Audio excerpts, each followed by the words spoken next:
최대 저작권 이슈는 아무래도 이제 각 학교에 있는 우리 선생님들의 이 온라인 수업에 대한 이슈가 가장 뜨거운 이슈인 것 같습니다. 온라인 수업. 예.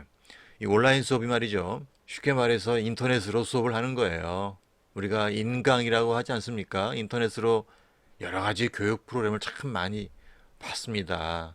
이 유튜브도 하나의 뭐 인터넷 교육 프로그램 중에 하나라고 봐야겠죠. 그런데 이제 유튜브뿐만 아니라 다양한 여러 가지 이 프로그램들이 있습니다. 컴퓨터 프로그램.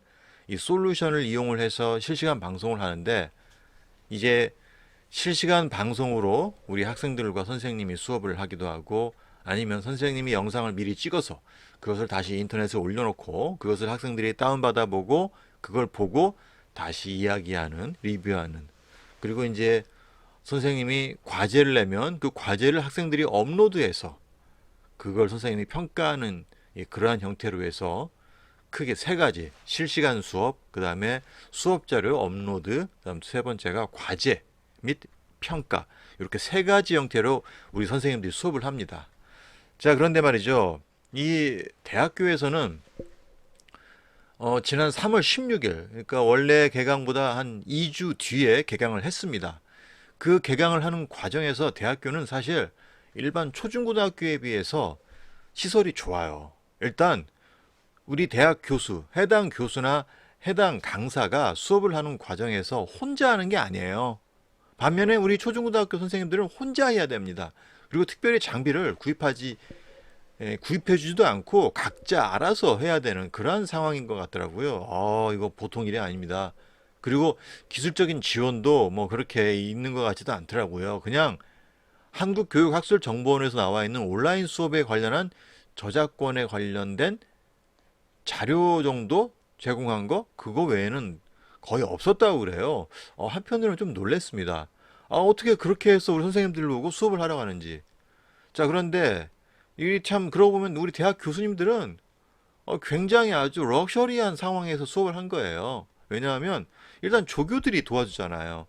그죠? 그 다음에 장비 자체를 학교에서 지원해주는 경우가 많았을 것입니다. 또 그 뭐가 있겠어요? 예, 실제 수업을 듣는 학부생, 대학원생들이 뭐 잘 알잖아 이런 것들을 또 그러다 보니까 또 우리 학부생들이 와서 도와주고 주위에 도와줄 사람이 많이 있다는 거죠. 하지만 우리 초중고 선생님들은 그렇지 않았습니다.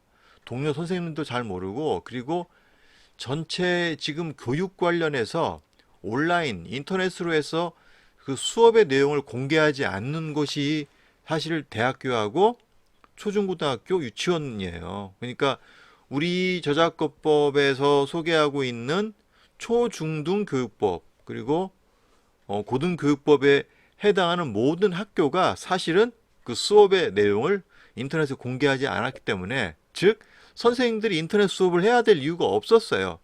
사실 그렇죠. 예. 코로나가 아니었으면 그런 일도 없었을 것입니다. 자, 그런 과정에서 갑작스럽게 교육부가 어쩔 수 없이 이 학교 개학을 늦추는 과정에서 온라인 수업, 온라인 개강이라고 하는 방법을 가지고 와서 하는데 이거는 뭐 어떻게 할 수가 없는 방법이에요. 그 자리에 있다고 하면 이런 결정을 내릴 수밖에 없다고 생각을 합니다. 자, 그런 과정에서 우리 초중고 선생님들이 너무나 스트레스를 많이 받고 있어요.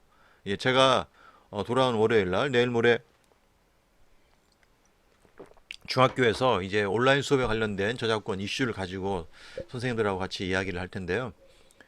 선생님들 참 스트레스 많이 받고 계실 것 같습니다. 그때 아주 여러 가지 다양한 이야기가 나올 것 같아요. 지금 현재 유튜브에 올라와 있는 온라인 수업에 관련된 자료의 그 댓글들만 읽어봐도 선생님들의 현재 상황이 어떤지 대충 짐작할 수가 있습니다.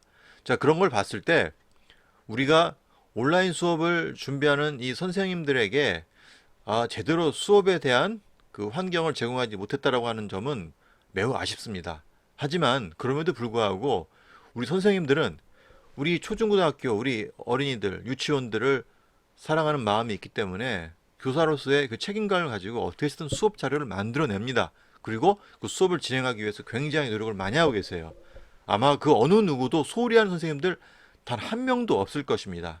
자, 이 과정에서 그러면 저작권 이슈는 뭐가 있겠어요?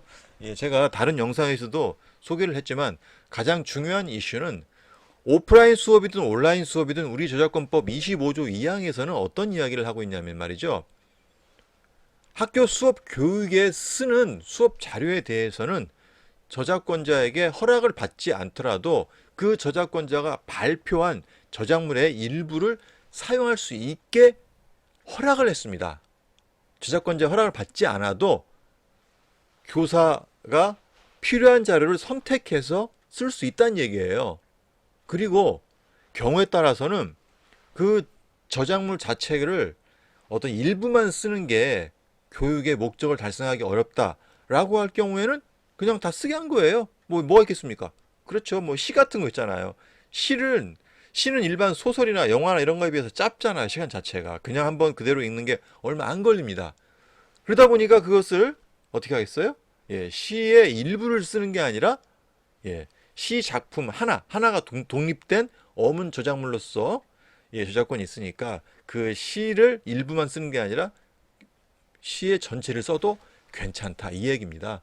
그러니까 우리 저작권법에서는 상식적으로 봤을 때 크게 저작권자에게 아주 피해를 주지 않는다고 하면 수업 자료로 쓰는 것은 사실상 거의 다 쓰게 해놓은 거예요. 그럴 수밖에 없죠. 수업이라는 것 자체가 이 공공 서비스, 우리 국가에서 기본적으로 해줘야 될 대국민 공공 서비스이기 때문에 저작권자에게 어떤 이런 저작권을 일방적으로 권리 주장을 할 수 있도록 놔둔다고 하면 수업의 질이 떨어질 수밖에 없습니다. 그렇죠? 그렇기 때문에 이러한 부분은 저작권법에서 저작재산권 제한 사항으로 저작권자의 권리 행사를 못하게 막아놓은 거예요. 그렇다고 해서 무조건 못하게 하는 건 아닙니다. 예를 들면 이런 수업일 수도 있어요. 지금 극장에서 개봉하고 있는 영화가 하나 있어요.